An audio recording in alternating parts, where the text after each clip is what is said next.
ধন্যবাদ সংগ্রামী সাথী। আস্তে আস্তে মঞ্চে উপবিষ্ট আমাদের নেতৃত্ব এবং চাইতে আজকে মঞ্চে বাংলার বাঘ নেই, আইএসএফ সফল হলো সভা। আরে দিদি গো, যত চেষ্টা করছো আমাদের আটকাতে, তুমি পারছো না আর পারবেও না। আইএসএফ একটা এমন পাখি যে টিপ টিপ টিপ টিপ করে আবার দুলে ওঠে। তারা যত মারবে তত আইএসএফ পারবে। আমরা অরাজনৈতিক ভাবে কিছু বিশ্বাস করি না। রাজনীতির মতন হবে, রাজনীতির লড়াই হবে, মতাদর্শগত সংগ্রাম।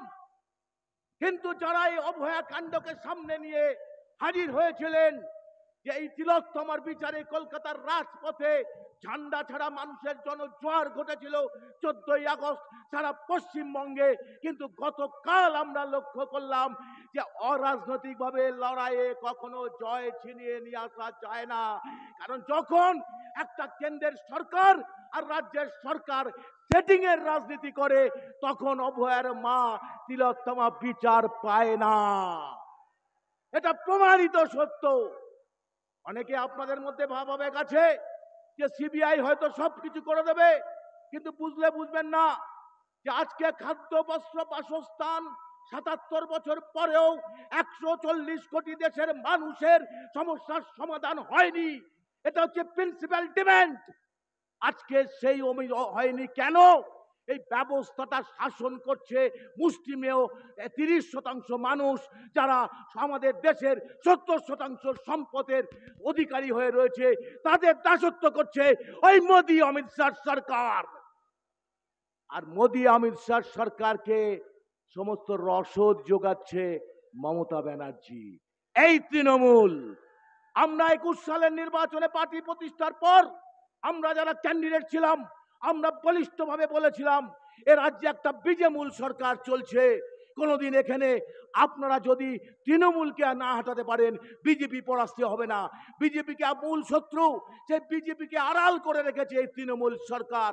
তাই আজকে যাতে বিজেপি বিরোধী যে অধিকার সমাবেশ, কেন্দ্রের সমস্ত কালা কানুনের বিরুদ্ধে যে অধিকার সমাবেশ, সেই অধিকার সমাবেশকে টানা ছেটে দেওয়ার চেষ্টা করেছিলেন মমতা ব্যানার্জি।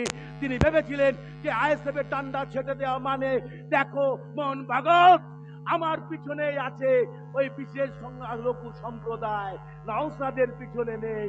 কিন্তু আজকে আমরা সমস্ত রেস্ট্রিকশন মেনে নিয়ে এই সভাকে করতে এসেছি। এখানে আমরা যুদ্ধ করতে আসিনি, এখানে আমরা লড়াই করতে আসিনি, আমরা অধিকারের আওয়াজ তুলতে এসেছি। সেই অধিকারের আওয়াজ তুমি যতই চেষ্টা করো মাননীয় মমতা ব্যানার্জি, আরএসএস এর দালাল আর রুখতে পারবে না। গ্রামে গঞ্জে ছড়িয়ে পড়বে।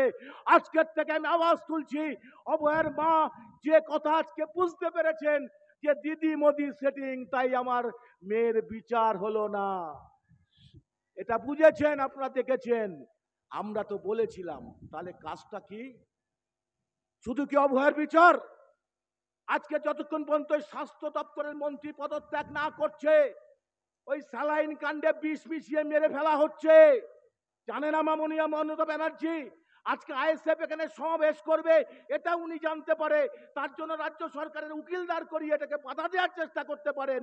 আর স্যালাইন কাণ্ডে একটা শিশু মারা যাচ্ছে, কোন কোম্পানি স্যালাইন কিনছে সেটা উনি জানেন না। ন্যাকামো করছেন, ন্যাকামো করছেন। মানুষ